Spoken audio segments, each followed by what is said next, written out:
साथियों नमस्कार। साथियों, ग्रीष्म ऋतु की फसलों की बिजाई होने के बाद में किसान साथियों के बीच में एक भगदड़ मच जाती है और ये भगदड़ उनके खेतों में लगने वाले कीटों की वजह से होती है। अब भिन्न भिन्न प्रकार की फसलों में भिन्न भिन्न प्रकार के कीट, चाहे वो उड़ने वाले कीट हों, चाहे वो रेंगने वाले कीट हों।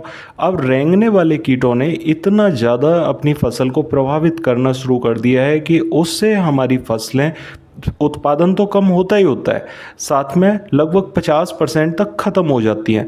ये हमारे किसान की जेब पर बड़ा डाका है। अब यहाँ पर हमारे जो उड़ने वाले कीट होते हैं उन्हें तो ख़त्म कर देते हैं हल्के कीटनाशकों से, लेकिन कुछ कीट ऐसे हो गए हैं, इतने जिद्दी और अकड़ू स्वभाव के कीट हैं कि उनके लिए दवा भी हमें जिद्दी और अकड़ू ही चाहिए, जो कि बहुत लंबे समय तक उन्हें फसल के पास भटकने ना दे।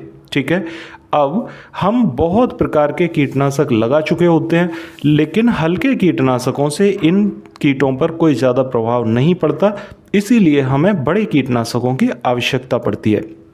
उन्हीं कीटनाशकों के संबंध में आज की वीडियो में मैं बात करने जा रहा हूं और इनमें एक सबसे अच्छा कीटनाशक जो मार्केट के अंदर उपलब्ध है और किसान भाइयों के लिए भी एक भरोसे का प्रतीक है, उसका नाम है क्लोरेंट्रानिलीप्रोल। क्लोरेंट्रानिलीप्रोल की अगर बात करें तो ये बहुत प्रकार के प्रोडक्टों के अंदर पाया जाता है, अलग अलग मात्रा में पाया जाता है। किन्हीं में 0.4% के साथ, 0.5% के साथ, 8% के साथ होता है, 9% के साथ होता है। किन्हीं में 18.5% के साथ में है, किन्हीं में 34% के साथ में है। लेकिन हर एक फसल में अगर कीट आया हुआ है तो उसके लिए रामबाण औषधि यही है और आखिरी तीर यही है। अब बहुत से किसान साथी इस दवा को लेकर इस बात से ज़्यादा घबराते हैं, ये थोड़ी महंगी पड़ती है, लेकिन अगर मात्रा को ठीक सही तरीके से लगाया जाए तो 1 हेक्टेयर ज़मीन की ये डोज होती है और 1 हेक्टेयर ज़मीन में जब हम इस डोज को लगाते हैं तो हमारी कॉस्टिंग उतनी नहीं बनती जितना कि किसान भाइयों के मन में एक वहम बैठा हुआ होता है। ठीक है, तो यहाँ भ्रमित होने की ज़रूरत नहीं है। हमें जिस टाइप के कीट हमारी फसल में हैं उसी के अनुसार, उसी की मात्रा के अनुसार इसका उपयोग करना सही रहता है। आज की वीडियो में बात करेंगे कि कितनी मात्रा कौन सी फसल के लिए किस अवस्था में लगानी चाहिए और किस कीट के आने के बाद लगानी चाहिए ताकि हमारी फसलें प्रभावित ना हो सकें। साथियों, आज की वीडियो में बात करेंगे मक्का की खेती की, गन्ना की खेती की, धान की खेती, मूंगफली, गन्ना और इसके साथ में कपास, क्योंकि कपास में सुंडी ने बहुत कहर बरपाया है। पिछले कुछ सालों में किसान को बहुत ज़्यादा हताश करके रख दिया है और इस सुंडी का आखिरी विकल्प क्लोरेंट्रानिलीप्रोल ही है। बहुत सारे किसान साथी अलग अलग दवाएं लगाते हैं, लेकिन इस दवा का तोड़ नहीं है। साथियों, अगर बात करें बैगन की, बात करें टमाटर की, तो इन फसलों में भी इसका भरपूर मात्रा में उपयोग किया जाता है। गोभी जैसी फसलें जो कि सब्जी वर्गीय फसलें हैं, अगर बात करें यहाँ पर मूंग की फसल की, तो मूंग में भी फली छेदक, चना में भी हमारा फली छेदक आ जाता है। और अगर बात करें उड़द की, तो उड़द में भी फली छेदक जैसे कीटों को रोकथाम करने के लिए हमें क्लोरेंट्रानिलीप्रोल का उपयोग करना सही रहता है। आज की वीडियो में जानेंगे कि कितनी मात्रा किस फसल के लिए हमें उपयोग करनी चाहिए और किस रोग के आने के बाद करनी चाहिए, ताकि आप सही फसल में सही मात्रा का उपयोग करके वहाँ पर ज़्यादा खर्चे से भी बच सकें और अच्छे रिजल्ट ले सकें। साथियों, अगर बात करें गन्ने की, क्योंकि गन्ने की फसल अब सही समय चल रहा है क्लोरेंट्रानिलीप्रोल लगाने का। यहाँ पर अगर बुरकाव के माध्यम से आप उपयोग करना चाहते हैं तो 0.4% और 0.5% में फटेरा जैसे प्रोडक्ट के अंदर और वर्डाको जैसे प्रोडक्ट के अंदर क्लोरेंट्रानिलीप्रोल पाया जाता है और इनको हम बुरकाव के माध्यम से लगा के अच्छे रिजल्ट ले सकते हैं। हमें यहाँ पर लंबी अवधि की फसलों के लिए ये सही रहता है। तो देखिए, गन्ने के लिए और धान के लिए अगर चुनाव करना है तो आप वर्टाको और फर्टेरा को लगा सकते हैं बुरकाव के माध्यम से। अगर आपको स्प्रे के माध्यम से लगाना है तो आप यहाँ पर 18.5% क्लोरेंट्रानिलीप्रोल ले सकते हैं। कोराजन जैसी दवाओं में आ रहा है और कई और ब्रांड हैं जिनके साथ में ये प्रोडक्ट आ रहा है और इसी साल्ट में बहुत सारी कंपनियां ये प्रोडक्ट निकाल रही हैं। ठीक है, अगर बात करें 8.5% की, तो यहाँ वॉल्यूम फ्लैक्सी और एम्प्लीगो के साथ में भी 9% में आपको क्लोरेंटेनिलिप्रोल मिल रहा है। साथियों अगर बात करें यहाँ पर कोप्रीमा की, तो ये 34 यानी 34% में 35% में है और 34 ग्राम का पाउच है। तो ये भी हमारे लिए एक अच्छा साल्ट है, इसका उपयोग करके भी हम अच्छे रिजल्ट ले सकते हैं। अब बात करते हैं यहाँ पर कि गन्ना और धान में डोज कितनी मात्रा में लगानी चाहिए। अगर आप फटेरा यहाँ पर लगा रहे हैं तो फटेरा को आपको लगभग 1 किलोग्राम प्रति बीघा के हिसाब से डालना होगा और इसकी डोज बढ़ाकर ही डालेंगे, तभी आपको ज़्यादा अच्छे रिजल्ट मिलेंगे।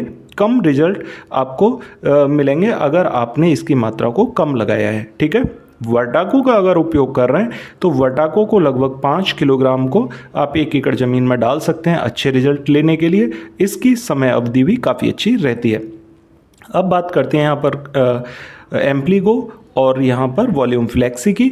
तो 120 ml दवा आपको ज़रूर उपयोग करनी होगी लगभग 1 एकड़ ज़मीन के लिए, और अगर 150 ml डालते हैं तो आपको भरपूर रिजल्ट इसके देखने को मिलेंगे, क्योंकि ये 8% क्लोरेंटेनिलिप्रोल इस साल्ट के अंदर पाया जाता है। साथियों अगर बात करें कोराजन की, तो 18.5% के साथ में है और इस दवा को उपयोग करने के लिए आपको यहाँ पर लगभग 150 ml दवा प्रति एकड़ के हिसाब से उपयोग करनी होगी, तभी आपको अच्छे रिजल्ट देखने को मिलेंगे। अगर गन्ना की फसल है, धान की फसल में आप ये सभी साल्ट लगभग 75 ml के हिसाब से डाल सकते हैं प्रति एकड़ के लिए।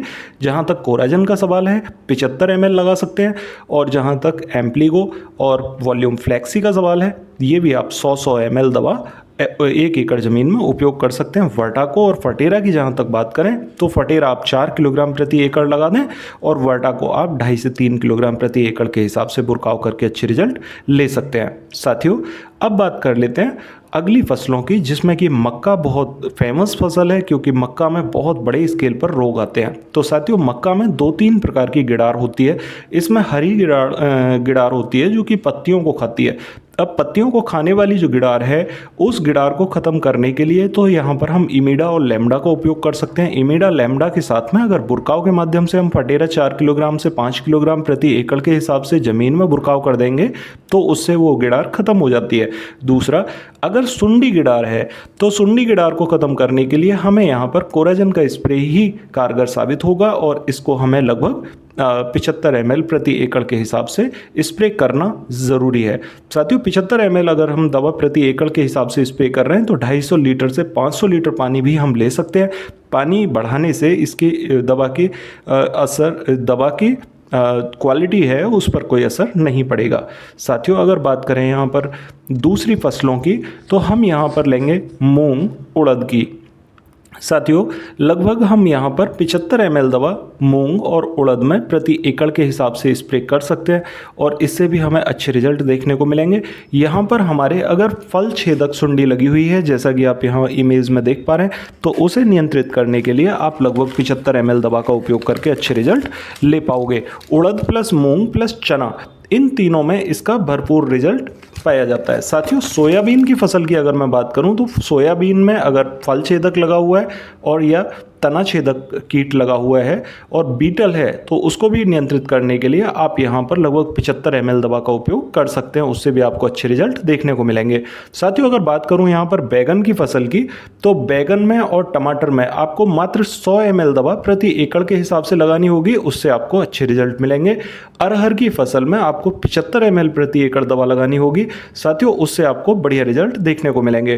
करेला की बात करूं और भिंडी की, तो यहाँ पर आपको लगभग 65 से 70 ml दवा काफ़ी रहेगी। आप इसका स्प्रे करके अच्छे रिजल्ट ले सकते हैं। मूंगफली की अगर बात करूं तो साथियों 75 ml दवा मूंगफली के लिए भी काफ़ी अच्छी रहेगी। तंबाकू इल्ली को नियंत्रित करने के लिए मूंगफली में इसका उपयोग किया जा सकता है। साथियों अब यहाँ पर सबसे अहम सवाल ये है कि हम स्प्रे करने के कितने दिन बाद इसकी फसल को खा सकते हैं। तो देखिए, क्योंकि ये बड़ा अहम सवाल है कि कीटनाशक लगाने के बाद में हमें पता होना चाहिए कि कौन सी फसल के लगाने के कितने दिन बाद हम फसल की कटाई कर सकते हैं। हैं। तो धान में अगर दवा लगाई है तो 47 दिन बाद कटाई करें। साथियों, अगर बात करें गोभी की, तो गोभी में स्प्रे करने के 3 दिन बाद आप इसकी कटाई कर सकते हैं। अगर बात करें यहाँ पर कपास की, तो कपास में आप लगभग 9 दिन बाद कपास की कटाई कर सकते हैं। और कपास में जो डोज होगी वो 75 ml प्रति एकड़ के हिसाब से आपको लगानी होगी। अगर बात करें गन्ने की, तो गन्ने में लगाने के बाद 208 दिन के बाद में आप गन्ने को खा सकते हैं, गन्ने को यूज कर सकते हैं। अगर बात करें यहाँ पर टमाटर की, मिर्च की, तो टमाटर और मिर्च में 3-3 दिन के अंतराल पर हम इसका उपयोग कर सकते हैं। साथियों, सोयाबीन में आपको 28 से 29 दिन लेने होंगे। 28 से 29 दिन के बाद में आप सोयाबीन का उपयोग कर सकते हैं। ब्रिंजल यानी बैगन की खेती की अगर बात करें तो 3 दिन के बाद में आप बैगन की तोड़ाई कर सकते हैं। साथियों, अगर यहाँ पर बात करें मूंग की और मूंग के साथ में उड़द की, तो यहाँ पर आप 22 दिन का समय ले सकते हैं इसका स्प्रे होने के बाद में। मक्का में आप लगभग 10 दिन के बाद में मक्का की कटाई कर सकते हैं। और ग्राउंड नट मूंगफली की खेती अगर आप कर रहे हैं तो 28 दिन के बाद में आप उसकी कटाई कर सकते हैं और उसे खा भी सकते हैं। तो साथियों, ये थी एक ऐसी जानकारी जिसके माध्यम से आप हर एक फसल में इसका उपयोग कर सकते हैं जिसमें कि कीट आपको ज़्यादा प्रभावित कर रहा है। और दूसरा, अगर आप कोराजन के अलावा दूसरी दवाएं लगाना चाहते हैं तो आप 8% और 9% में क्लोरेंट्रानिलिप्रोल का भरपूर मात्रा में उपयोग कर सकते हैं। लेकिन जो डोज के बाद में समय आपको बताया गया है उसका आपको ध्यान ज़रूर रखना होगा कि फसल में आप उतने दिन के बाद ही कटाई करें जितने दिन की यहाँ पर समय सीमा दी गई है। साथियों, आशा करता हूँ आप मेरी बात समझ पाए होंगे। फिर भी अगर आपकी कोई क्वेरी हो तो कमेंट बॉक्स में ज़रूर पूछिएगा। और अगर चैनल पर नए आए हैं तो चैनल को सब्सक्राइब करना बिल्कुल भी ना भूलें, क्योंकि इस टाइप की ज़रूरी जानकारी मैं आपको देता रहता हूँ। तो मिलते हैं फिर अगली वीडियो में, तब तक के लिए नमस्कार किसान साथियों।